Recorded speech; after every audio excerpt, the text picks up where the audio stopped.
Hello and welcome back to my YouTube channel as institute online coach. आज हम discuss करेंगे CAT 21 का slot 1 QA. Before we start the session, एक important information. We have started a crash course for CAT 24 जिसमें आपकी फी जो है वो 50% डिस्काउंट पे हम ऑफर कर रहे हैं। डिटेल्स आपकी स्क्रीन के सामने है। आप कांटेक्ट कर सकते हैं नीचे दिए गए नंबर्स पे या विजिट कर सकते हैं हमारे सेंटर पे। Move to the session. First question of the day. Two trains cross each other in 14 seconds when running in opposite direction along a parallel track. The faster train is 160 meter long and crosses the lamp post in 12 seconds.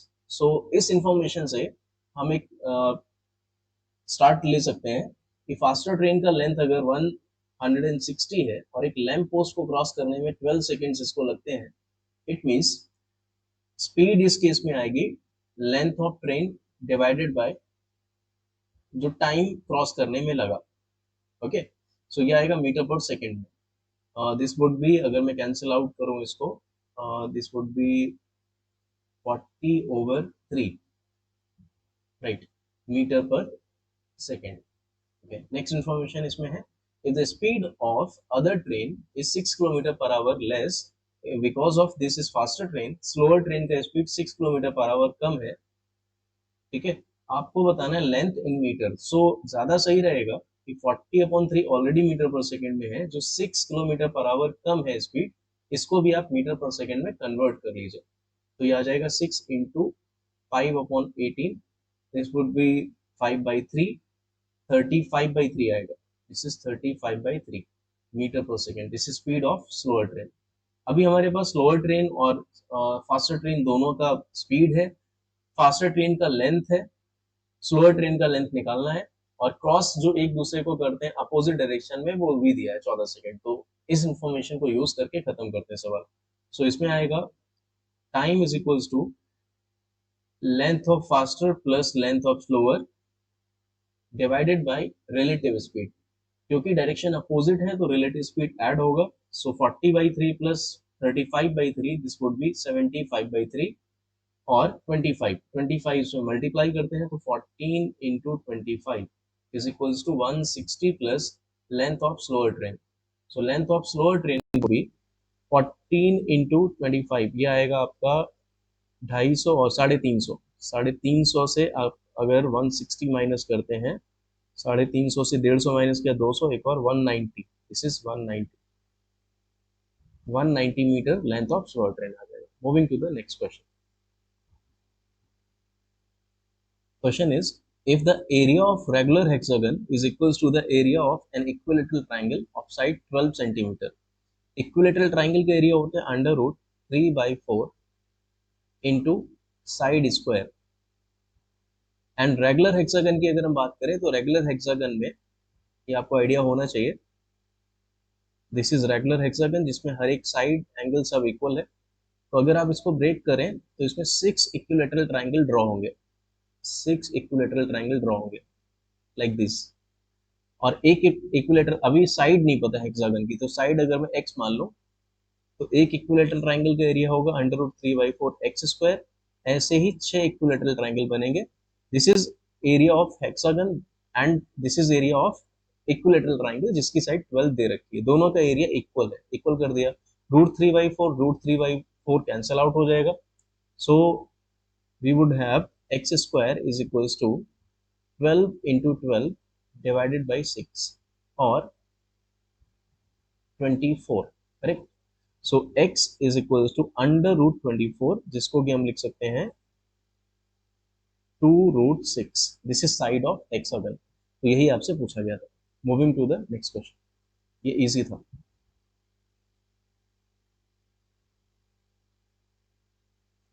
Next question is from geometry again.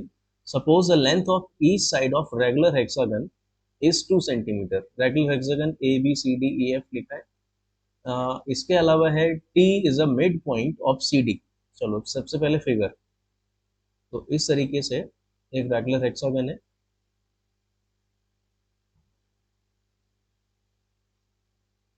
A B C D E और F. T is a midpoint of CD. This is T, midpoint of CD, correct?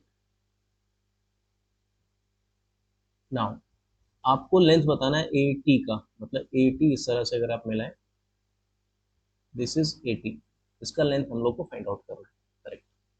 अब देखो, अगर मैं यहाँ से एक छोटा सा कंस्ट्रक्शन करता हूँ, मैं इसको मिलाता हूँ सपोज, एक ये हो सकता है तरीका करने का। दूसरा तरीका ये हो सकता है कि आप इसको हाफ ब्रेक कर रहे हैं, मतलब 3 साइड्स ऊपर हो जाए, 3 साइड्स नीचे हो जाए, तो आप यहाँ से भी मैच कर सकते थे, तो उसमें भी एक ट्राइंगल बनेगा। अल्टीमेटली मेन आइडिया यहाँ पे है ट्राइंगल बनाना, ठीक है? आप इससे भी मिला सकते हैं, देखना, देखिए, इट्स ऑल अबाउट कि आपको किसका लेंथ ऑलरेडी पता है। जैसे अगर हर साइड 2 है, ठीक है, तो ये वाला साइड होगा आपका 2 टाइम्स, मतलब ये जो सबसे लॉन्गेस्ट डायगोनल होता है हेक्सागन में, ये 2 टाइम्स ऑफ साइड होता है, तो ये 4 हो जाएगा, ठीक है? या अगर आपको ये पता है तो ठीक है, नहीं तो ये 2√3 होता है। इन एनी वे कि आपको आंसर इसी के थ्रू निकालना पड़ेगा, राइट? नाउ अगर ये मिड पॉइंट है तो ये साइड 1 हो जाएगा, ऑब्वियसली इधर भी 1 हो जाएगा। तो चाहे आप इस वाले ट्राइंगल से शुरू करें, चाहे इस वाले ट्राइंगल से शुरू करें, आंसर तो आना ही है। अब अच्छी बात यहाँ पे क्या है, ये समझना इंपॉर्टेंट है। देखिएगा, यहाँ पर ये टोटल 120 है, तो ये हाफ डिवाइड कर रहा है, तो ये एंगल बाइसेक्टर का काम करेगा, ठीक है? हेक्सागन में 120 होता है हर एक एंगल, राइट? तो ये 60 डिग्री हो जाएगा। अब ये 60 डिग्री है, सामने वाला साइड सपोज अगर x है, तो इसमें मैं कोसाइन रूल लगा सकता हूँ, 3 साइड और एक एंगल, ठीक है? सो मैं कोसाइन लिख रहा हूँ cos 60 के ऊपर is equals to 1 square plus 4 square. Triangle मैंने लिया है कौन सा, मैं ट्राइंगल का नाम लिख दे रहा हूँ ATD, राइट? ATD में 1 square plus 4 square minus x square upon 2 × 1 × 4।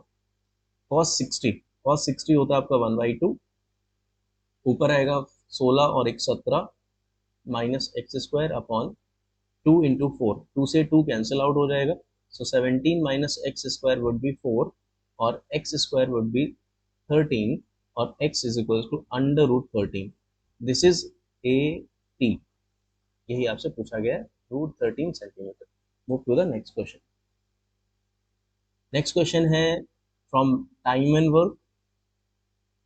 Question reads as Anu, Vinu and Manu, A, V and M can complete a work in 15 days, 12 days and 20 days respectively. Anu works alternatively, sorry, Vinu works every day, यहाँ से शुरू करते हैं।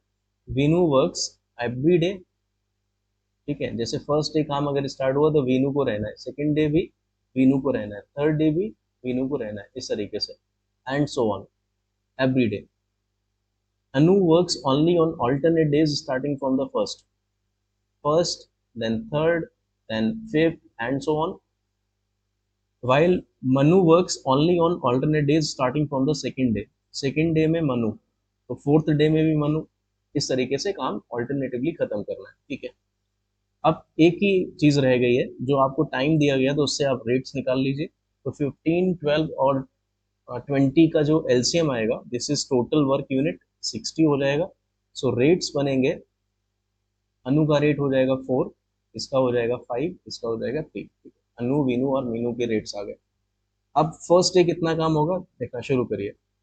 First day में आपका काम होगा Veenu plus Anu, Veenu plus Anu मतलब 9 यूनिट्स। सेकेंड डे में काम होगा Veenu plus Manu, 8, then 9, then 8 and so on, ठीक है? तो आप ये देखिए कि हर 2 दिन में, एवरी 2 डेज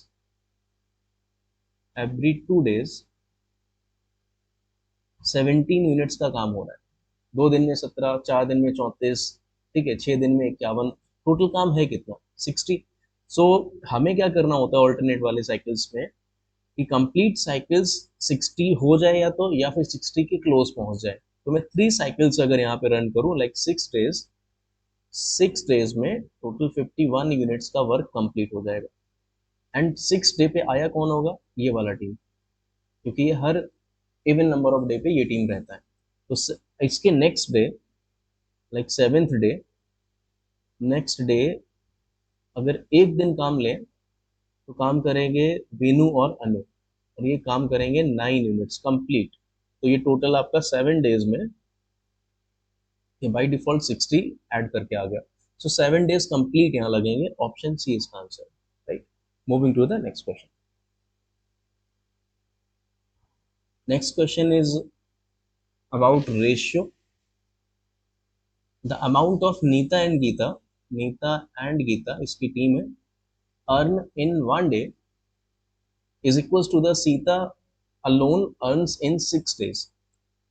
सपोज सीता अगर एक दिन में एक कमाता है, 1 रुपए कमाती है, तो 6 दिनों में इसका हो जाएगा 6।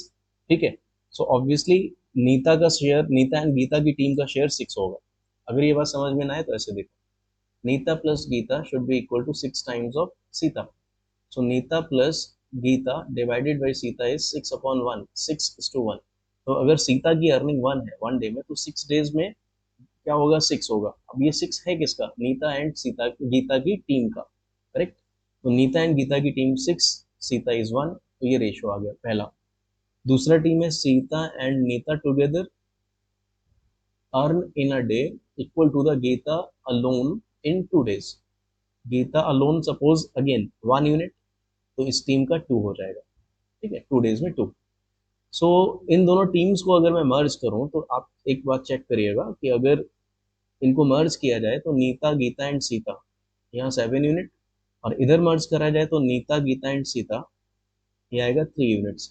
बट ये टीम तो इक्वल होनी चाहिए। इक्वल का मतलब यहाँ पे मुझे 7 और 3 के यूनिट्स को सेम करना पड़ेगा। तो यहाँ 3 से और इधर 7 से मल्टीप्लाई कर दीजिए। जैसे ही आप मल्टीप्लाई करेंगे आपको कुछ नए नंबर्स मिलेंगे और ये रेशियो मर्ज हो जाएगा। नंबर्स क्या मिलेंगे, this is 18, this is 3, this is 21। यहाँ पे आएगा 14, 7 एंड 21। टोटल शेयर इक्वल है दोनों में। नाउ क्या पूछा गया उस पर आता है, the ratio of daily earnings of one who earns the most and the one who earns the least. Okay, so directly मुझे सीता का शेयर दिख रहा है यहाँ 3 यूनिट्स है, गीता का शेयर 7 यूनिट्स है। टोटल कंबाइन करके 21 अगर करना है, इट मीन्स कि नीता का शेयर 11 होना चाहिए, करेक्ट है। So the one who earns most is 11 and least is 3. So option A इसका आंसर होगा, 11:3। Moving to the next question. Next question about average. Onion is sold for 5 consecutive months at the rate of 10, 20, 25, 25 and 50 rupees per kg. This is price, price per kg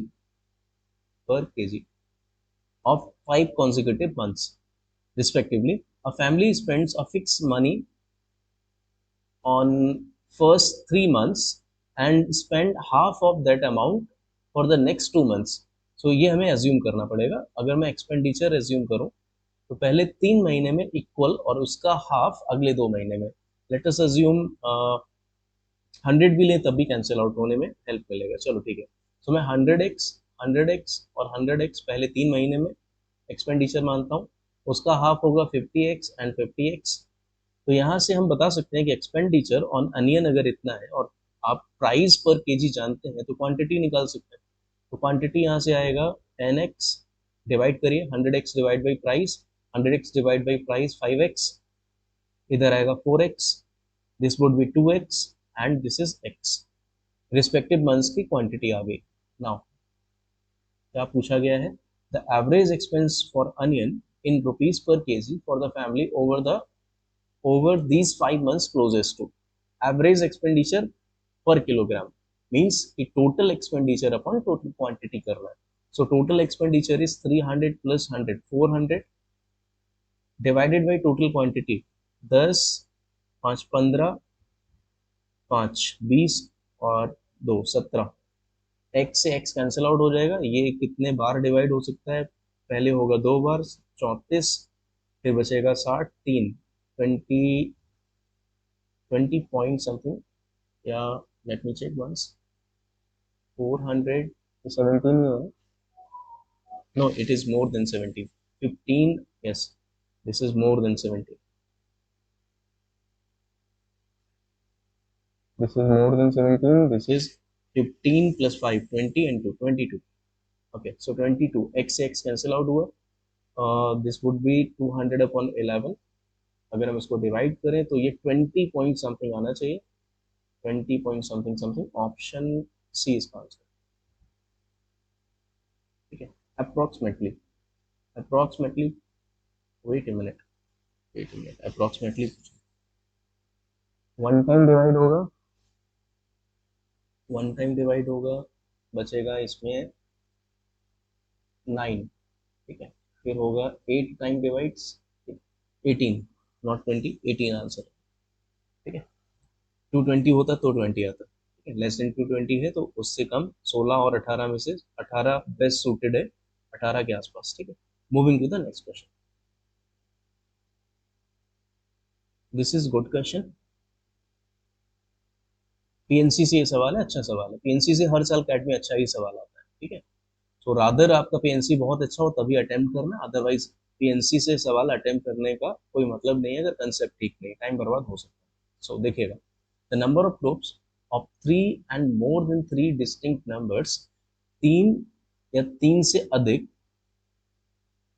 numbers का आपने group बनाना है, that can be chosen from 1 2 3 4 5 6 7 and 8. So we have 8 choices, out of which we have to choose 3 and more digits. So groups बनेंगे तीन का, चार का, पांच का, छह का, बट यहाँ एक कंडीशन है। What is the condition here? So that the groups always include 3 and 5. 3 and 5 हमेशा आना चाहिए, always। मतलब अगर आप तीन डिजिट का भी नंबर ले रहे हैं तब भी 3 and 5 आना ही आना है, करेक्ट है, इसको लेना ही है ग्रुप के अंदर। ठीक है, तीन लोगों को उठाना है तो भी 3 और 5 लेना है, इस तरीके से सोचिए, राइट। एंड सेकंड कंडीशन है, while 7 and 8 are never included together, it means कि या तो 7 आ सकता है अकेला, 8 नहीं आएगा, या तो 7 ना आए, 8 आ जाए। ठीक है, इस तरीके का, साथ में नहीं आना चाहिए, या तो दोनों ना आए। ठीक है, तब भी नॉट टुगेदर का ही बनेगा। ओके, सो स्टार्ट करते हैं पहले केस से। इसमें केसेस बनेंगे, एज आई सेड कि पीएनसी का सवाल टफ आता है, राइट। सो अगर मैंने तीन लोगों को चूज करना है आउट ऑफ दीज 8 चॉइसेस और इंक्लूडिंग दीज टू कंडीशंस, तो मैं 3 और 5 को तो हमेशा चूज करूंगा। तो एक पोजीशन पे कौन कौन आ सकता है, इस एक पोजीशन पे, तो इस एक पोजीशन पे नंबर ऑफ चॉइसेस की अगर हम बात करें तो डायरेक्ट चॉइसेस है 1 2 3 4 5 6, बट 6 यहाँ पे लिखना है नहीं लिखना है इस कंडीशन के हिसाब से सोचते हैं जरा। देखिए, 1 2 4 और 6 को तो कोई दिक्कत नहीं है। ठीक है, तो 4 चॉइसेस तो डायरेक्टली यही हो गई। अब 7, ऑब्वियसली 7 अकेला ही आ सकता है ना, कोई चॉइस तो है नहीं कि 7 और 8 एक साथ आ जाए, तो ये केस तो वायलेट होना नहीं है। ठीक है, तो टोटल अगर मैं यहाँ से बोलूँ तो 1 2 4 6 7 और 8 सब आ सकते हैं एक एक प्लेस पे आके, राइट। तो टोटल नंबर्स यहाँ पे कितने बनेंगे, चॉइसेस की बात करें तो we have 1 2 3 4 5 6, 6 choices, 6 choices, right. So यहाँ से टोटल 6 नंबर्स बन सकते हैं या 6 ग्रुप्स बन सकते हैं, this would be a correct word.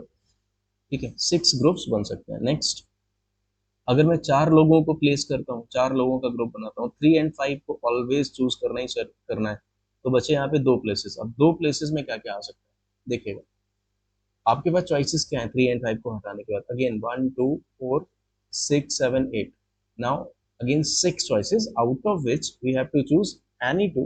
ठीक है, तो 6 में से कोई भी दो हम चूज कर सकते हैं, तो टोटल यहाँ पे बन जाएगा ये 6 × 5 ÷ 2 like 15 choices. Now the problem is कि यहाँ ऐसा भी हुआ होगा कि आपने 7 और 8 को साथ में चूज कर लिया होगा, राइट। 7 और 8 को अगर आपने साथ में चूज किया तो वो वाला ग्रुप आपको यहाँ से एलिमिनेट करना पड़ेगा। ठीक है, अदरवाइज आप यहाँ पे ऐसे भी कर सकते थे। अब देखो 7 8 किसके किसके साथ आ सकता है, 7 8 अकेले आए तो कोई दिक्कत नहीं है, लाइक 1 7 7 2 7 4 7 6, कोई दिक्कत नहीं है। बट जैसे 7 और 8 होगा प्रॉब्लम है, 7 और 8 वाला ग्रुप ऑब्वियसली इसके अंदर आया होगा, वो हमको एलिमिनेट करना है। दूसरी बात, क्या 8 के साथ भी कुछ हो सकता है, देखना जरा, 8 1 8 2 8 3 8 6, ठीक है, 8 7 आया। अब देखो 8 7 7 8, क्या ये एक ही बात है? ठीक है, आपको ये देखना पड़ेगा, राइट। अब देखिएगा, जैसे अगर मैं आपसे कहता हूँ इसको थोड़ा सा सैंपल साइज छोटा करते हैं। जैसे अगर मैं आपसे कहता हूँ कि 1 2 3 मेरे पास चॉइसेस हैं, इसमें से कोई दो मुझे लेने हैं, तो आप क्या बोलोगे कि नंबर ऑफ ग्रुप बनेंगे तीन। तो कैसे तीन बनते हैं देखना, वन के साथ टू, वन के साथ थ्री, और टू के साथ थ्री। करेक्ट है। सो अब देखिए, अगर मैं कहता कि थ्री नहीं लेना है तो मैं क्या एलिमिनेट करता, 1 3 1 2, तो ये दोनों हट जाते हैं। ठीक है। मैं कहता कि टू और थ्री एक साथ नहीं आने चाहिए, तो कौन सा ग्रुप हटता, आप कहते टू आ सकता है वन के साथ, टू आ सकता है थ्री के साथ। ठीक है, थ्री आ सकता है वन के साथ, थ्री आ सकता है टू के साथ, तो 3 2 2 3 एक ही ग्रुप है, तो अल्टीमेटली एक ही ग्रुप एलिमिनेट करना है। तो इसमें से एक ग्रुप एलिमिनेट कर दीजिए, तो कितना बचा, 14। ठीक है, होप लॉजिक क्लियर है। ठीक है। अगला,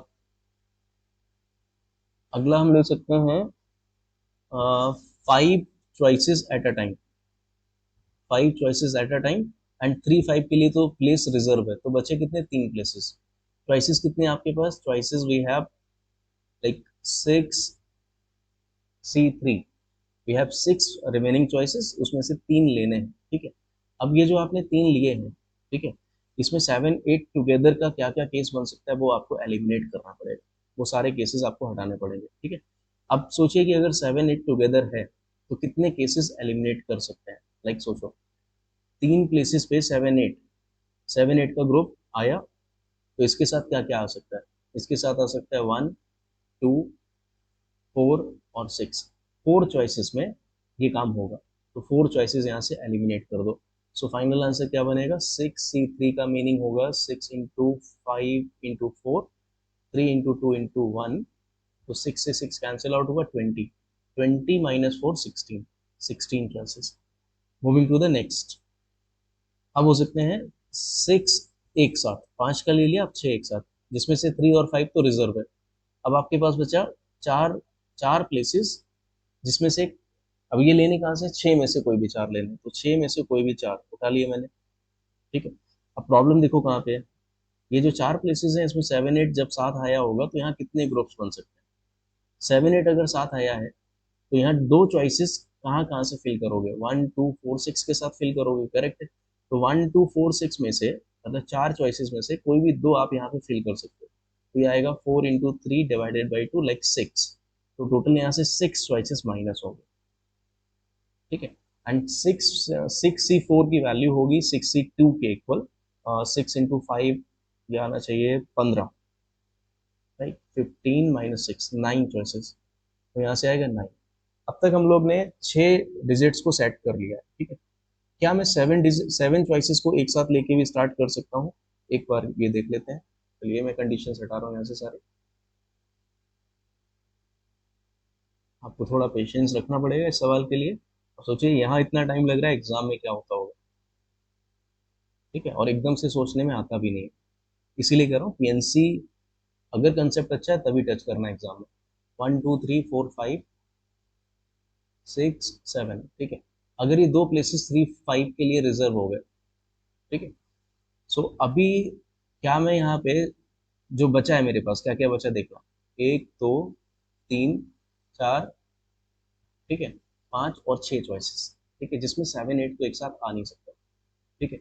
सो यहाँ पे ऑलरेडी मेरे पास 5 है, 6 में से कोई भी 5 यहाँ आ सकते हैं। अब थोड़ा सा कॉमन सेंस इस्तेमाल करिए, जाहिर सी बात है कि 7 और 8 को तो एक साथ लेंगे नहीं, अगर मैं एक बार 7 ले रहा हूँ, ठीक है, तो एक चॉइस ये होगा जिसमें मैं 8 लूंगा। ठीक है, और बाकी के चॉइसेस 1 2 4 और 6 यहाँ पे प्लेस हो जाएंगे, तो यहाँ टोटल ही दो ही चॉइसेस बनेंगे, इसमें ज्यादा दिमाग लगाना ही नहीं है। इसके बाद कुछ नहीं बनेगा, क्योंकि उसमें फिर आपको सारे डिजिट्स एक साथ लेने पड़ेंगे, विच इज नॉट पॉसिबल। ठीक है। सो कुल मिला के कितने चॉइसेस बने गिनो, 6 + 14 + 16 +9 और 2, तो ये हो गया तुम्हारा 20, 20 और 11, 31 और 36, 31 and 16, 47, सो टोटल 47 इसका आंसर होगा। Next question is based on profit loss. Aman purchases some pen at 8 rupees per pen. To sell this, some pen, let us assume n number of pens, He purchased each pen for 8 rupees cost price. He hires an employee at a fixed wage. Employee जो भी उसका expense होगा मान लेते हैं W. Employ को देना W, ठीक। He sell 100 of these pens at 12 rupees. 100 of these at 12 rupees selling price. So remaining pen n minus 100. If the remaining pen are sold at 11 rupees each, Again selling price for each pen. then he makes a net profit of 300. So net profit in this process is जो उसने पैसा total invest करा खरीदने में plus employ salary, ये total investment इसको minus करेंगे total sale से तो आएगा आपका टोटल प्रॉफिट. तो for this scenario you can write 100 pen 12 rupees और खरीदा था 8 रुपए में, तो कुल मिला के पर पेन 4 रुपीज का प्रॉफिट है. तो 400 रुपीज का तो यहीं से प्रॉफिट आ गया, प्लस 8 और 11 3 रुपीज प्रॉफिट पर पेन, तो 3 इंटू एन माइनस 100 का ये प्रॉफिट आया. Out of this profit salary जाएगी W. सो नेट प्रॉफिट आएगा 300. इसको एक इक्वेशन में कन्वर्ट कर लेते हैं. This would B 400 minus 300 is 100 plus 3n minus W is equals to 300 or 3n minus W is 200. This is equation number 1. from case first. Case second. आगे लिखे then While he makes a net loss of 300 if the remaining pen are sold at 9 rupees each. For 100 pen वही रहेगा 12 rupees, remaining का 9 कर देते हैं. So profit फिर से लिखिए, प्रॉफिट आएगा 100 पे 400 plus 1 rupee profit for each pen, so n minus 100 profit. Out of this salary जैसे ही जाएगी तो नेट प्रॉफिट नेट जो होगा वो लॉस हो जाएगा. लॉस को रिप्रेजेंट कर रहे हैं माइनस के 300 से. तो ये आपको मिलेगा 300, ठीक है, 100 400 माइनस 100 ये सामने गया सो माइनस का 600 और इधर आएगा n minus W. This is equation number 2. From these two equations क्या फाइंड आउट करना है, द वेज ऑफ एम्प्लॉय. तो अगर मैं इसको 3 से मल्टीप्लाई कर दूं तो 3n minus 3n cancel out हो जाएगा, ठीक है, ये प्लस ये प्लस, तो W माइनस का और 3n प्लस का, तो 2W प्लस का 600 प्लस का 200, सॉरी यहाँ 1800 हो जाएगा, ठीक है, 1800 प्लस का प्लस 200 2000 और W इज इक्वल टू 1000. तो वेजेस आएगा 1000, ठीक है. Move on to next question. Next question is directly based on equations. So two apples, oranges and mangoes. Prices मैं ले रहा हूँ x, y और z. तो इक्वेशन बनाते हैं पहले तो. Two apples, 4 oranges and 6 mangoes cost the same as a basket of 1 apple, 4 oranges and 8 mangoes, or a basket of 8 oranges. 8 oranges means 8y. 8 oranges means 8y. And 7 mangoes. 7 Mangoes. mangoes is Z. यहाँ पे इसमें z आएगा. Okay. तो finally हमारे पास कुछ relations आएंगे जिनके through हमें ऑब्वियसली इस केसेस में रेशियो ही से काम होगा. तो अगर मैं पहले और दूसरे रिलेशन को ऑब्जर्व करूं, अगर मैं इसको इक्वेट करता हूं तो 4y कैंसिल आउट हो जाएगा. इंटरेस्टिंग. x इधर आएगा तो बचेगा 2x माइनस x. 6z सामने जाएगा तो 2z. So x is equal to 2z या x और z का रेशियो. ठीक है. और दूसरा रिलेशन मैं कहाँ से बना सकता हूँ, इन केस अगर मैं इसको इक्वेट करता, तो चलो इक्वेट किसी न किसी को तो करना है, इसको कर देता हूँ. तो ये आएगा x plus Z is equals to 4Y. ठीक है. सो x की वैल्यू मुझे पता है, यहाँ मैं प्लेस करता हूँ तो 3z is equal to 4y हो जाएगा. एक और रिलेशन आ गया. ठीक है. Now what is the question? Then the number of mangoes in basket of mangoes that has the same cost as the other basket. Interesting. अगर मैं सब कुछ मैंगोज के फॉर्म में कन्वर्ट कर लूँ तो काम जल्दी हो जाएगा। जैसे ये देखना, ये बास्केट है, ये टोटल कॉस्ट है एक बास्केट की। अगर मैं इसको कन्वर्ट करूँ इन टर्म्स ऑफ मैंगोज तो देखना क्या आएगा। जेड एक्स की जगह 2z लिखोगे तो ये हो जाएगा 4z प्लस वाई, 4y की जगह 3z आ सकता है, प्लस 6z, ये टोटल आएगा 13z। और देखो इसका भी कॉस्ट वही है जो किसी भी एक बास्केट का है, तो टोटल कॉस्ट वही है, पर इसमें सिर्फ और सिर्फ मैंगोज है इस वाली बास्केट में। तो कितने मैंगोज आ सकते हैं यही पूछा गया। So answer is 13। ठीक है, ट्रिकी है लैंग्वेज, पर समझेंगे तो आंसर जल्दी आ जाएगा। Moving to the next question. This is tough question अगर आप इनइक्वालिटी वाले फॉर्मेट से करते हैं, बट अगर आप लॉजिक से करते हैं, which is also the tough thing to think. तो सोचना भी थोड़ा मुश्किल है यहाँ पे। ठीक है, देखिएगा, आपको डिस्टेंस मेथड अगर आता है तो उससे बहुत जल्दी हो जाएगा। ये थोड़ा सा मैं आपको लॉजिक देता हूँ इसका। सपोज मैं कहता हूँ कि mod of x minus two, इसका मीनिंग ये बनेगा, मान लो कि ये है लाइक 4, तो मीनिंग ये बनेगा कि 2 से 4 का डिस्टेंस, तो 1.6 हो सकता है, 1 पॉइंट माइनस का 2 हो सकता है। ठीक है, तो ये मीनिंग बनेगा। आप चाहो तो सोल्यूशन निकालो तो इससे एक्स के यही दो सोल्यूशन आएंगे। ठीक है, ये डिस्टेंस मेथड होता है। अब इसका इस्तेमाल देखो मैं कैसे कर रहा हूँ। यहाँ लिखा हुआ है mod of n minus 60 is less than mod of n minus 100 is less than mod of n minus 20। ठीक है, तो अगर मैं पॉइंट लोकेट करता हूँ, देखिए नंबर ऑफ इंटीजर्स आपको बताने n के कितने वैल्यूज हो सकते हैं, ताकि ये जो फॉर्म है ये सेटिस्फाई होता रहे। ठीक है, तो फर्स्ट ऑफ ऑल मैं जो देख पा रहा हूँ वो पहले मैं मार्क करता हूँ। 20, 60 एंड 100 इस ऑर्डर में मैं मार्क कर देता हूँ। अब सोचने की कोशिश करते हैं। सोचो कि अगर n की वैल्यू 60 होती फॉर इंस्टेंट, अगर n की वैल्यू 60 होती तो ये जीरो हो जाता, इधर आता तुम्हारा लाइक 40। ठीक है, और ये भी 40 आता है विच इज इक्वल।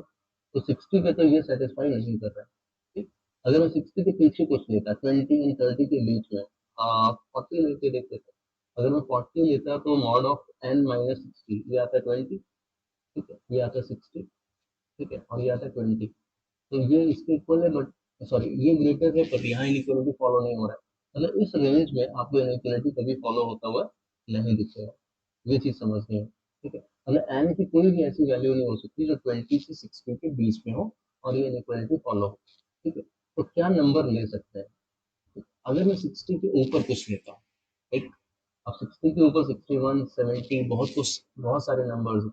अब यहाँ थोड़ा सा दिमाग लगा, देखो अगर मैं 60 और 100, लाइक अगर मैं यहाँ पे सपोज 70 लेता, ठीक है, देखना अगर मैं 70 लेता तो इधर आता 10, ये आता 30 और ये आता 50, सेटिस्फाई किया। लाइक अगर मैं 65 लेता, ये 70 पे सेटिस्फाई किया। ठीक है, अगर मैं 65 लेता तो ये 5 आता, ये 35 आता, और यहाँ पे 45 आता, ये भी सेटिस्फाई कर रहा है। मतलब 60 के ऊपर लग रहा है कि कर रहा है सेटिस्फाई। तो अगर मैं सपोज इंटीजर लेता है 61 लेता, 61 पे ये 1 होता है। ठीक है, अब यहाँ से लॉजिक ये निकल रहा है कि 60 के ऊपर अगर आप n को 60 के जितना ज्यादा पास रखोगे तो यहाँ तो डिस्टेंस, देखो ना यहाँ डिस्टेंस कम रहेगा। और लॉजिक क्या है, डिस्टेंस जितना 60 के पास रखोगे 60 वाले मॉड का डिस्टेंस कम होगा, राइट। 100 वाले मॉड का डिस्टेंस बढ़ेगा और सबसे ज्यादा डिस्टेंस होगा 20 वाले मॉड का। 20 से इस पॉइंट का डिस्टेंस सबसे ज्यादा हो जाएगा। मैं किसी और कलर से दिखाता हूँ। अगर मैं पॉइंट यहाँ लोकेट करता हूँ सपोज 60 के बहुत क्लोज, तो ये डिस्टेंस 60 वाले मॉड से बहुत कम होगा, मतलब सबसे कम वैल्यू इसी की आएगी। करेक्ट है, 100 वाले का वैल्यू ये होगा।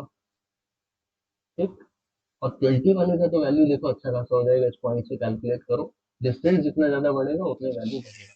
ठीक है, तो जाहिर सी बात है कि 60 के ऊपर लेंगे। अगर मैं 60 पे था तो देखो इसीलिए जो इक्वल आया था इसीलिए आया था, 60 से इसका और 100 का डिस्टेंस सेम था इसलिए इक्वल आया था। तो डिस्टेंस मेथड ऐसे काम करता है। तो अब मैं कहाँ तक ले सकता हूँ ये भी एक पॉइंट है। अब जैसे जैसे मैं 100 के क्लोज हो जाऊंगा ना, वैसे 100 वाला डिस्टेंस कम हो जाएगा और 60 वाला डिस्टेंस बढ़ जाएगा, जो कि नहीं होना चाहिए। तो इनका मिडिल पॉइंट कहाँ पे है? मिडिल पॉइंट होगा इनका 80 पे। मिड पॉइंट से दोनों का डिस्टेंस इक्वल होगा। इट मीन्स कि अगर मैं 80 लेता तो यहाँ पे ये दोनों मॉड्स इक्वल हो जाते। देखो जरा, अगर मैं 80 लेता एन का वैल्यू, तो ये भी 20 हो जाता, ये भी 20 हो जाता और यहाँ 60 आता है। ये इक्वल हो गए, ये भी नहीं चाहिए। और ये चलो इक्वल, ये ग्रेटर है, ये तो ठीक है, पर ये इक्वल नहीं चाहिए। मैं क्या चाहता हूँ, 100 वाला साइड ग्रेटर है। इट मीन्स कि ज्यादा से ज्यादा अगर मैं कहीं तक जा सकता हूँ तो 80 से जस्ट पहले तक जा सकता हूँ। तो आइडिया ये निकला कि 61 से लेकर के 79 तक मैं सारी वैल्यूज ले सकता हूँ। ये कितनी वैल्यूज है? Final minus initial, final minus initial, इसमें से माइनस करेंगे final minus initial upon common distance plus 1। ये टोटल वैल्यूज है 19। तो कुल मिला के 19 ऐसी वैल्यूज हो सकती है जो इस इक्वलिटी को सेटिस्फाई करेंगे। अदरवाइज इसको करने का एक तरीका ये है कि आप अ, चार रीजन में ब्रेक करेंगे इसको। ये चार रीजन आपको दिख रहे होंगे, 20 से कम, 20 से 60, 60 से 100 और 100 से ऊपर। उन इनइक्वालिटीज को बैलेंस करेंगे मॉड खोल के, फिर उसके बाद कुछ रिलेशंस आएंगे। रिलेशंस के अंदर आपको यही एक रेंज सेटिस्फाई होता हुआ दिखेगा और आंसर आ जाएगा। बट मैंने इसको लॉजिक से करा है, डिस्टेंस लॉजिक। ठीक, moving to the next question.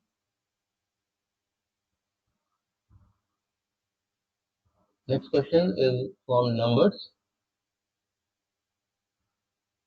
How many three digit numbers, three digit बोला है तो ए बी सी पहले एक नंबर सोच लेता हूँ थ्री डिजिट का, that are greater than 100, greater than 100 and increase by 198 when the three digits are arranged in reverse order। मतलब कि अगर मैं इसको सी बी ए कर दूं, this should be greater than 19 greater than A B C. कितना ज्यादा होगा? 198, राइट। तभी तो आप बोल रहे हैं ना कि एबीसी में 198 बढ़ाएंगे तो डिजिट रिवर्स हो जाएंगे। इट मीन्स कि बाद वाला नंबर पहले वाले नंबर से बड़ा है। तो सी बी ए में से अगर मैं ए बी सी माइनस करूं तो बी से बी तो कैंसिल आउट होगा, तो बचेगा 99 times of C minus A which is equal to 198। ये डिफरेंस के इक्वल होगा। सी माइनस ए आ जाएगा 2। अब पी किस किस केस में हो सकता है? सबसे पहली बात कि ए जीरो नहीं होगा कभी, नहीं तो थ्री डिजिट का नंबर नहीं रहेगा। तो ए 1 से शुरू होगा, तब ये होगा 3। ठीक है, कहाँ तक जा सकते हैं? मैं 7 तक जा सकता हूँ, उस केस में ये 9 होगा। अगर मैं 8 9 लिखूंगा तो ये टू डिजिट नंबर हो जाएगा, which is not possible, single digit number है। तो there are 7 cases for A and C. But सवाल है how many three digit numbers. तो अभी ए बी सी में ए सी का तो आइडिया लग गया कि 7 पेयर्स होंगे, पर हर पेयर में लाइक अगर सोचो कि मैं यहाँ पे 1 रखता, यहाँ 3 रखता, तो बी क्या क्या हो सकता है? बी कैन बी 0 1 2 कहाँ तक? 9 तक। सो 1 3 के केस में 10 नंबर बनेंगे। Similarly we have 7 cases. ठीक है, और हर केस में 10 10 नंबर्स बन रहे हैं थ्री डिजिट के। तो 7 केसेस में कितने बनेंगे? 7 इंटू 10, 70 टोटल नंबर्स बनेंगे थ्री डिजिट। ठीक है, moving to the next question.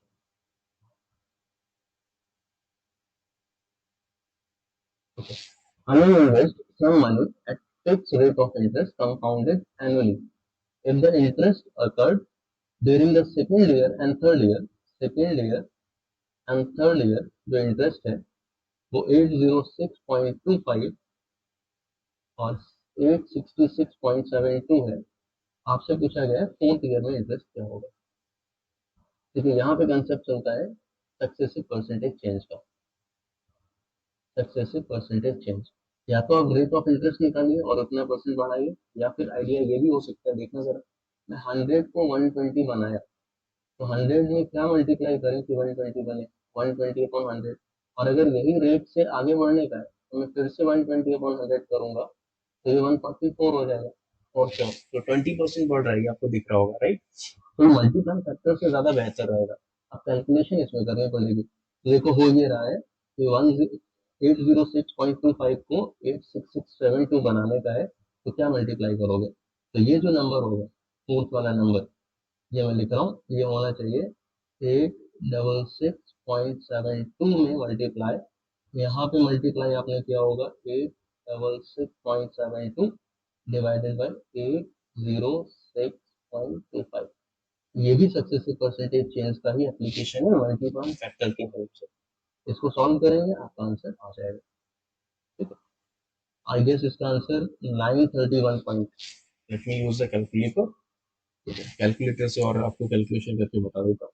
ये आएगा तुम्हारा 866.72 into 866.72 which is divided by 806.25. Yes, 831.72 ये इसका आंसर है। Option moving to the next question. Next question is based on average. Suppose hospital A admitted 21 less COVID patients, COVID infected patients than hospital B.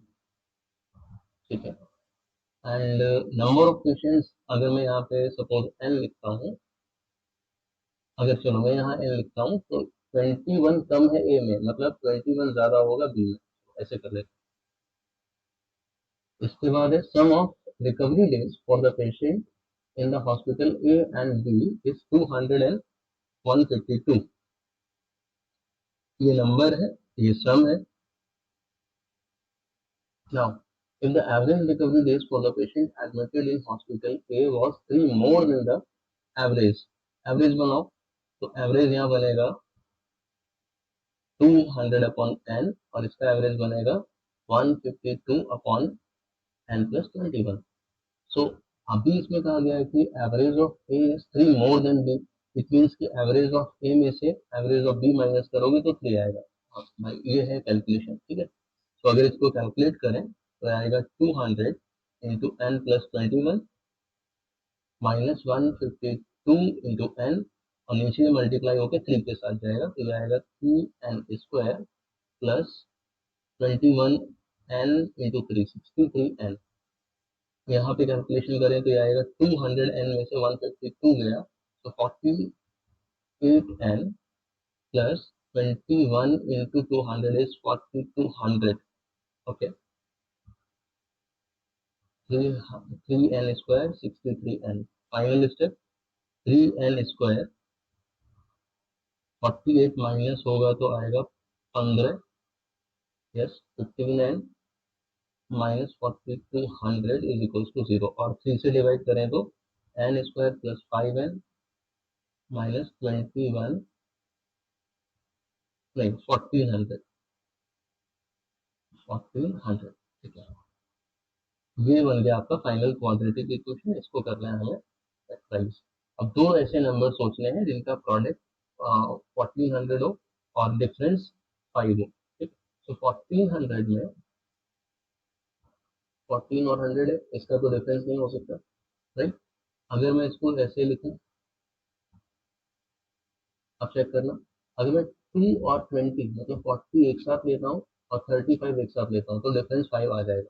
It means कि दो number होने चाहिए, एक number हो सकता है आपका 40 और एक नंबर हो सकता है 35, वो भी माइनस का। तो आपकी चॉइसेस में है 40 और माइनस का 35। ठीक है, तो n जो होगा इनका साइन चेंज कर दो और divide by coefficient of n square, तो आंसर आएगा -40 एंड 35। नेगेटिव नंबर होगा नहीं तो आंसर इज 35। पूछा यही था number of admitted in hospital A, जिसको मैंने n माना था, answer is 35। Moving to the next question. Next question is based on geometry. Okay, a circle of diameter 8 centimeter is inscribed in a triangle ABC, जिसमें ABC में B angle 90 degree है। ठीक है, so this is triangle A B and C, this point is C। okay, this is 90 degree. एक circle इसके अंदर inscribe करना है, इस तरह से आपने एक सर्कल इंस्क्राइब कर दिया। इसका डायमीटर अगर 8 है तो रेडियस 4 होगा, तो ये सर्कल हर तरफ टच करेगा इस तरह से लिखेगा, टेंजेंट वाली प्रॉपर्टी है ना। तो ये 4 और इधर भी 90 डिग्री होगा। ठीक है, ये भी 4। अच्छा, और क्या दिया है, इसके अलावा BC की वैल्यू 10 दे रखी है। तो अगर सोचो ये पॉइंट सपोज डी है तो BD की वैल्यू 4 होगी, ऊपर ये वाला 4 है तो नीचे भी 4, तो ये 6 होगा। एक और प्रॉपर्टी होती है, एक्सटर्नल पॉइंट से दो टेंजेंट्स का डिस्टेंस इक्वल होता है, तो अगर सीधी टेंजेंट का डिस्टेंस अगर लेंथ अगर आपका 6 है, तो सपोज ये पॉइंट P है और ये पॉइंट F है, तो ये भी 6 होगा। सिमिलरली कोई B पॉइंट से देखें ये 4 है तो इधर भी 4 होगा, ठीक है। ए पॉइंट से देखें तो F और E, AF AE इक्वल होगा तो X और X मान लेते हैं, ठीक है। तो यहाँ पे सिंपल सी बात है कि एक पाइथागोरस को लगना है, ठीक है। तो यहाँ से लिखिए आप x प्लस 4 का होल स्क्वायर प्लस 10 का whole square is equals to x plus 6 का whole square.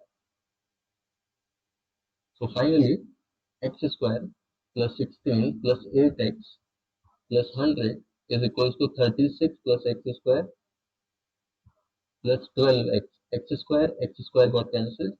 So finally we have 4x is equals to, ये आएगा तुम्हारा 36, अगर मैं सामने लेके जाऊँ माइनस करूँ 36, 16 माइनस कर दीजिए 20 बचेगा, फर्स्ट ऑफ ऑल 80 बचेगा, तो x शुड बी 20।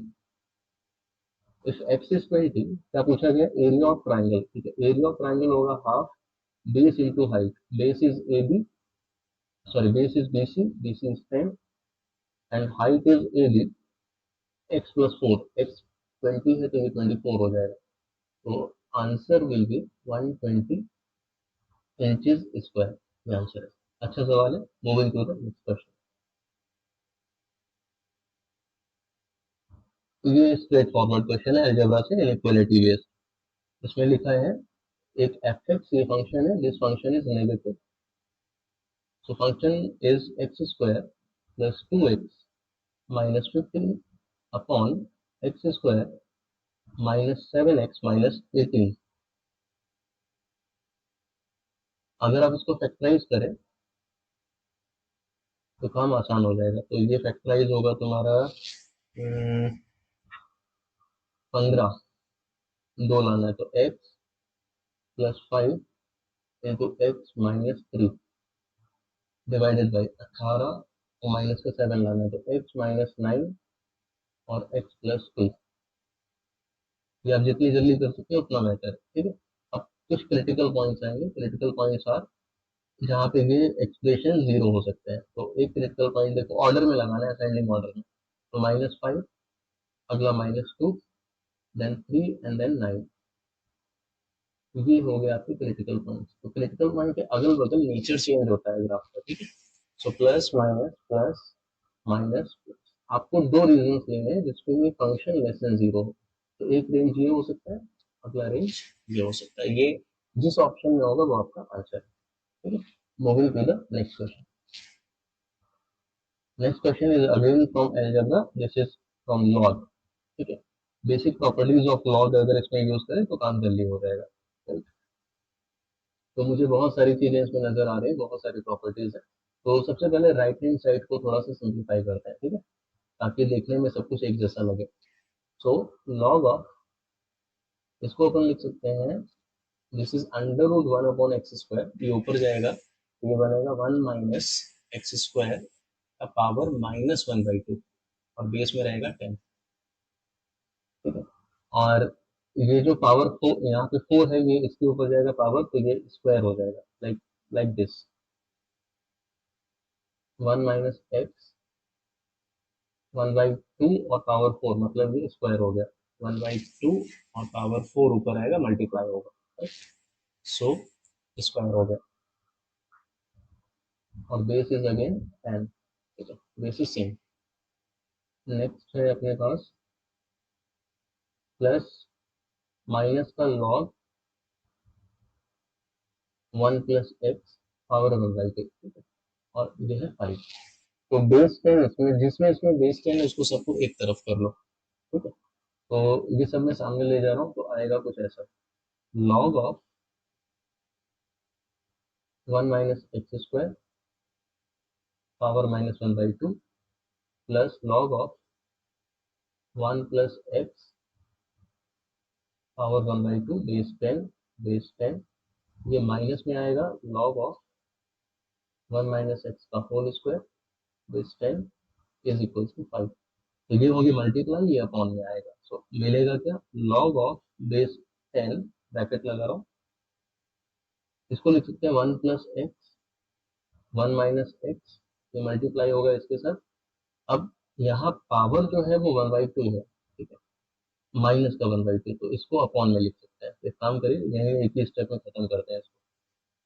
मल्टीप्लाई तो होगा तो ये अपॉन में जाएगा, like this, 1 plus x 1 minus x, और इधर है 1 प्लस एक्स, और ये सब पावर 1/2 है, मतलब ये अंडर रूट में है, ठीक है, पावर 1/2 पावर 1/2 इस तरह से, ठीक है।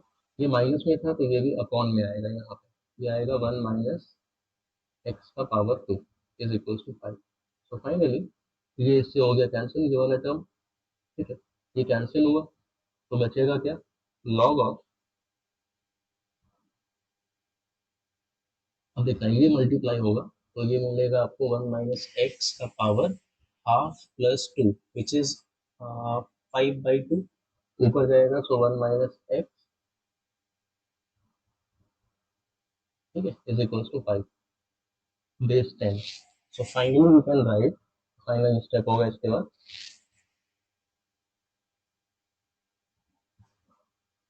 लॉग के सवाल ऐसे ही आते हैं कैलकुलेटिव, ठीक है,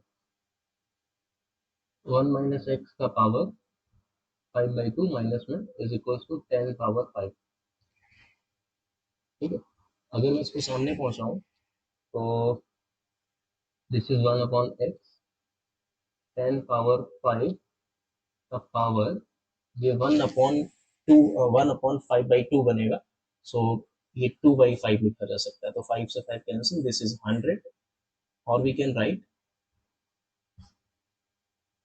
100 minus 100x is equals to 1, और 100x इज इक्वल्स टू 99, आपसे 100x का ही वैल्यू पूछा गया, सो आंसर इज 99, ठीक है। तो ये कैलकुलेशन में मैंने एक एक स्टेप देखा है, अगर आप इसको समझ पाए तो एक लाइन में भी लिख सकते हैं, ठीक है। Moving to the next question. Next question is based on time and work. Amar, Akbar and Anthony, Amar, Akbar and Anthony are working on a project. Working together, Amar and Akbar can complete the project. ठीक है, तीन लोग हैं तो इसमें team बन रहा है अमर एंड अकबर का, ये प्रोजेक्ट को खत्म कर सकते हैं 12 महीने में, एक साल। अकबर एंड एंथनी ये कंप्लीट कर सकते हैं 16 मंथ्स में, एंड अमर,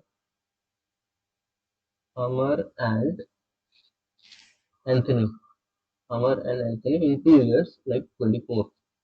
तो टोटल एलसीएम आएगा इसमें 48, रेट ऑफ वर्क आएगा 4, 3 और 2, ठीक है। So the person who is neither the fastest nor the slowest work alone, the time in months will be, ठीक है। तो रेट्स निकालने पड़ेंगे सबके, रेट्स कैसे आएगा, अभी मैं अगर ऐड करता हूँ तो ये हो जाएगा 2 times of Amar, Akbar, Anthony का rate is equals to 7, 4 plus 3 plus 2 9, और अमर, अकबर और एंथनी का कंबाइंड रेट हो जाएगा 4.5। एक एक करके मैं रेट्स लिखूंगा, अमर का रेट, अकबर का रेट और एंथनी का रेट। अगर मुझे अमर का रेट लिखना है तो Anthony plus Akbar, Anthony plus Akbar is 3, तो अमर का आएगा 1.5। इफ अमर का रेट इज 1.5 और ये टोटल 4 है, अमर प्लस अकबर, तो इसका होना चाहिए 2.5, एंड एंथनी और अमर मिला के था 2, जिसमें इसका है 1.5, तो ये होगा 0.5। तो आपसे पूछा neither the fastest nor the slowest, ये फास्टेस्ट है ये स्लोएस्ट है, तो बचा कौन, 1.5, उसी से काम करवाना है, कितना, 48 यूनिट्स का, तो 1.5 मतलब 3/2 का rate, so answer would be 32, 32 months answer होगा। Moving to the next question. Next question is again from algebra, sequencing series। if x0 is 1, x1 is 2, और एक रिलेशन लिया है xn plus 2 is equals to 1 plus n plus 1 upon xn, where n is from 0 to 1 2 3 4 and so on. So आपको x of 2021 का value बताना है, ठीक है। अगर मैं इसमें 0 रखता हूँ फॉर एग्जाम्पल, तो ये हो जाएगा 2। तो पैटर्न कुछ ऐसा बन रहा है, x2 is 1 plus x1 is 2 और नीचे आएगा 0 विच इज 1, x0 इज 1, तो ये आ गया 3। तो x2 का वैल्यू आ रहा है 3। अगली कैलकुलेशन अगर हम करें तो देखो पैटर्न ऐसे चल रहा है 2 1 0, तो अभी क्या आएगा, यहाँ 3 है तो यहाँ 2 और नीचे आएगा 1, तो x2 का वैल्यू 3 और नीचे आएगा 1 1 x1 इज 2, तो ये आ गया 2। सो x3 इज 2,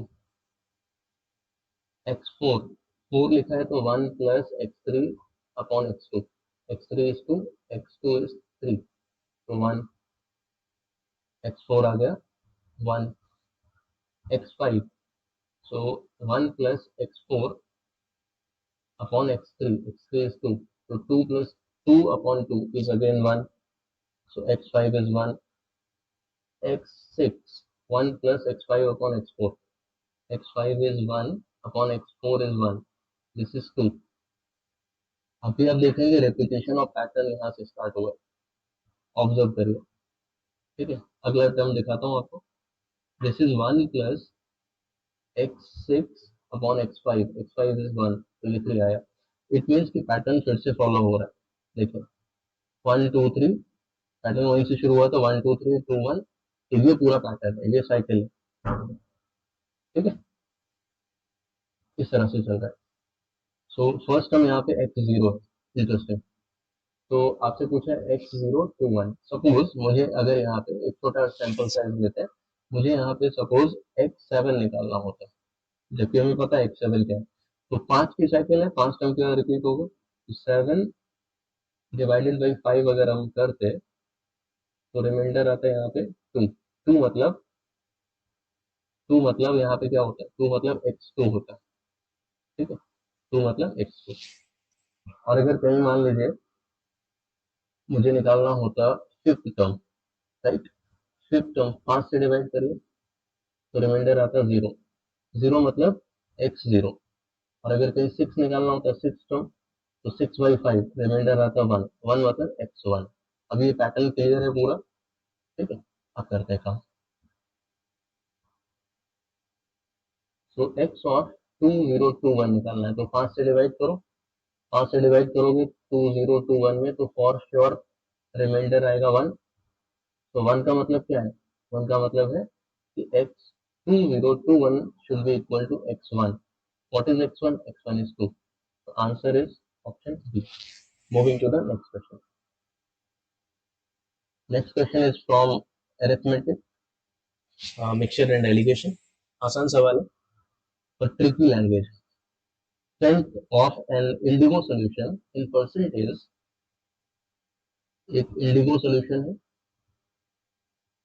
इसका स्ट्रेंथ जो परसेंटेज में है is equal to the amount of indigo in per 100 gram 100 CC of water. हाँ ठीक है, ये तो समझ आता है।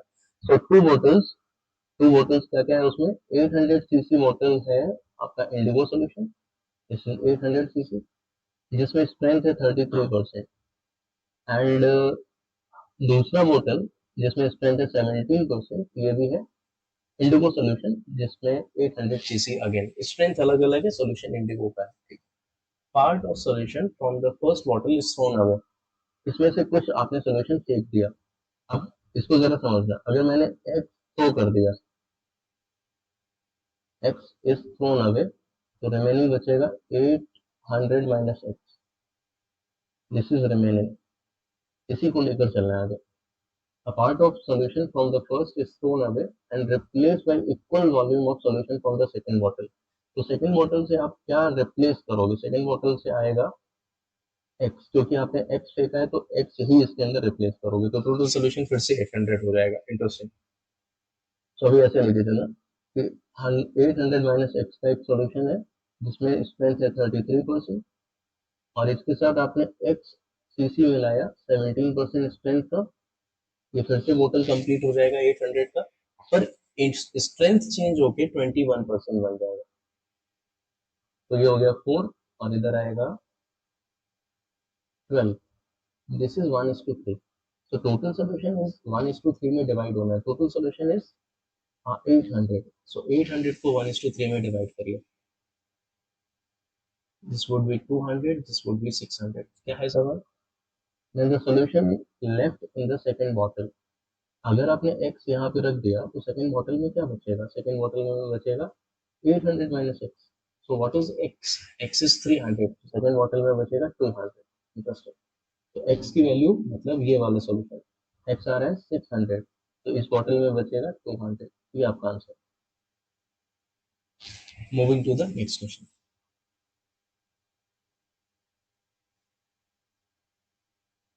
ओके, इक्वेशन बेस्ड क्वेश्चन है। Identical chocolate pieces are sold in boxes of two sizes, small and large। Small and large, दो sizes हैं। The large box is sold, large box का जो selling price है is twice the price of small। तो अगर इसका small वाले का मैं 100 लेता हूँ या 100x लेता हूँ तो इसका प्राइस हो जाएगा 200x। तो the selling price per gram of chocolate in large box, ये टोटल का हो गया, दिस इज टोटल। अब मैं लेता हूँ पर ग्राम, per gram selling price। Per gram selling price of large box is 12% less than the that in small box। ठीक है, 12% कम है।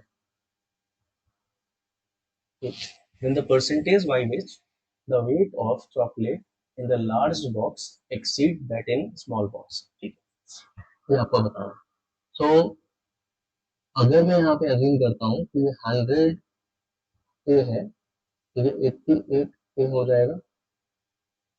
ठीक है, वेट की बात करें तो टोटल प्राइस में अगर मैं प्राइस पर ग्राम डिवाइड कर दूं तो वेट आएगा इन ग्राम। ठीक है, तो आएगा क्या 100x अपॉन 100a। ठीक, और इधर आएगा 200x अपॉन 88a। रेशियो लिखें अगर हम 100x, x देखो x x a कट जाएगा, 100 100 कट जाएगा, ये जाएगा 88 एंड 200। और वी कैन राइट 44 एंड 100, ये अच्छा रहेगा। क्या है question? Then the percentage by which the weight of chocolate in large box, large box में weight कितना है 100।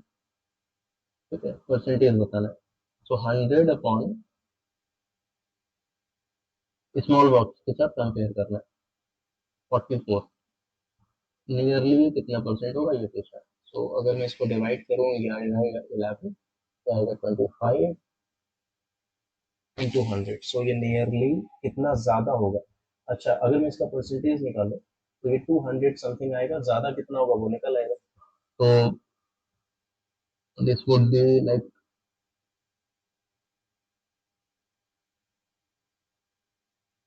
22 again 2 times 22 8 7 times 227% है, इसका मतलब 127% ज्यादा है। तो 127% इसका आंसर होगा nearly. Move on to next question.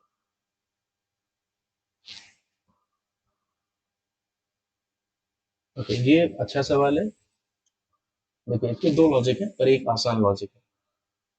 The natural numbers are divided into groups।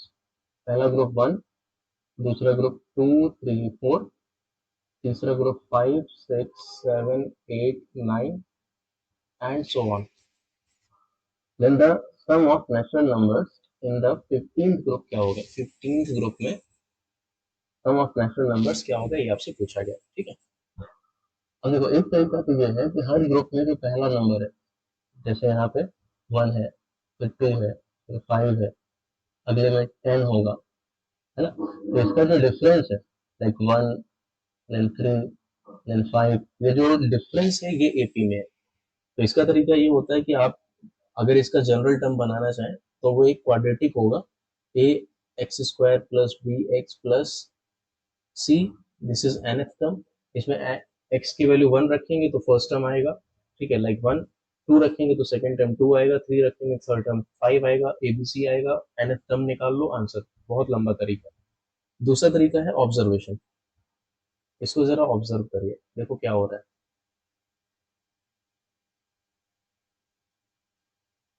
हर एक में जो इसमें तो एक ही टर्म है, फर्स्ट बोलो या लास्ट बोलो, लास्ट टर्म जो है वो एक नेचुरल नंबर का स्क्वायर है। चेक करो, this is one square, this is two square, this is three square. इसका मतलब 14th ग्रुप में जो आखिरी टर्म होगा, ये थर्ड ग्रुप था तो थ्री स्क्वायर, 14th ग्रुप में यहाँ पे 196 आएगा। तो यहाँ ये ग्रुप अगला वाला शुरू होगा 197 से, और 15th ग्रुप में आखिरी वाला टर्म होगा 225। करेक्ट है। अब आप इस ग्रुप का आंसर निकालना चाहते हैं सम का, तो ग्रुप मिल गया आपको 197, 198, इस ये जा रहा है 225 तक, इसका सम लिखना है। सो सम इसमें लिख सकते हैं नंबर ऑफ टर्म्स, या फर्स्ट प्लस लास्ट, क्योंकि एपी है, divided by two, this is average, into number of terms. Number of terms यहाँ पे होगा last term minus first term plus one, so this would B 225 minus 196, ये आएगा आपका 9, और 15 में से 6 गया 9, ठीक है। इधर बचेगा वन, वन इधर गया तो 11, 11 माइनस 9, 29, ठीक है। सो 29 यहाँ पे हमारा सो 25, हाँ ठीक है, 29, तो 29 से मल्टीप्लाई कर दो, तो क्या आएगा तुम्हारा 200, 200, 400, 400, 403 इधर गया तो 22 divided by 2 into 29, this would B 211 into 29। So last option में लास्ट डिजिट 9 होना चाहिए, ठीक है, तो 9 आपको यहीं दिख रहा है, so this would be answer, ठीक है, option. Moving to the next question, last question of the series, this is based on graph. देखो, if r is a constant such that mod of x square minus 4x minus 13 is equals to 11 has three distinct solution, the three distinct roots, ठीक है, three roots.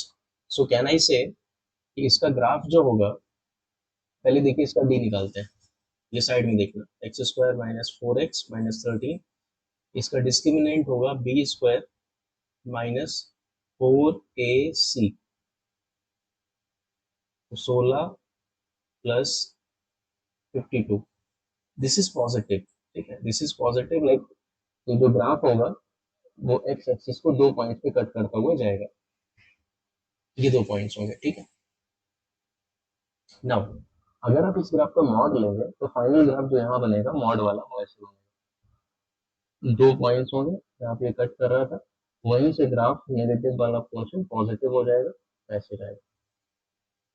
अब are की ऐसी क्या value हो ताकि तीन सोल्यूशन है, देखो तीन सोल्यूशन कब आ सकते हैं, आप अगर एक्स एक्सिस लेते हो तो ये ग्राफ को दो जगहों पे कट करेगा, तो दो सोल्यूशन। अगर आप इस पोर्शन से कोई लाइन ड्रॉ करते हो, इस वाले पोर्शन से, तो एक दो तीन चार जगह पे कट करेगा, तो चार सोल्यूशन, ठीक है। अब अगर कोई लाइन यहाँ से ड्रॉ होते हुए जाए, यहाँ से जस्ट ऊपर टच करे और पास कर जाए, दिस वाला line, so this line is our required answer, क्योंकि यहाँ पे ये जो लाइन है ये टच करते हुए और आगे दो पॉइंट्स पे कट कर रही है, तो तीन सोल्यूशन, एक, दो और तीन। तो ये तो इसका लाइक अगर ओरिजिनल ग्राफ में देखें तो इसका लीस्ट वैल्यू था, राइट। अगर इसका लीस्ट वैल्यू निकालें तो ये होता है माइनस डी, ठीक है, डी अभी हम लोगों ने निकाला था, देखो साइड में जोड़ लोगे, ये आया था तुम्हारा 16, ठीक है, ये ऐड करेंगे तो 8 है, ठीक है, 68, डी आया था 68 अपॉन 4a, a इज 1, तो 17, ठीक है, 17 नेगेटिव में, ये नेगेटिव में, और यही वैल्यू ऊपर जाके पॉजिटिव हो जाएगी, तो ऊपर जाके पॉजिटिव मतलब ये जो ग्राफ है आर की वैल्यू 17 होनी चाहिए, तो आर की वैल्यू 17 होनी चाहिए, this is option B. This is your final question of the day. Hope ये सेशन आपके लिए हेल्पफुल होगा। इसमें काफी अच्छे अच्छे सवाल थे जिसको मैंने कुछ डिफरेंट डिफरेंट लॉजिक्स के हेल्प से सॉल्व किया। ठीक है, अगर ये वीडियो आपको पसंद आए तो इसको लाइक करें, शेयर करें और चैनल को सब्सक्राइब करें। See you in next class. Thank you.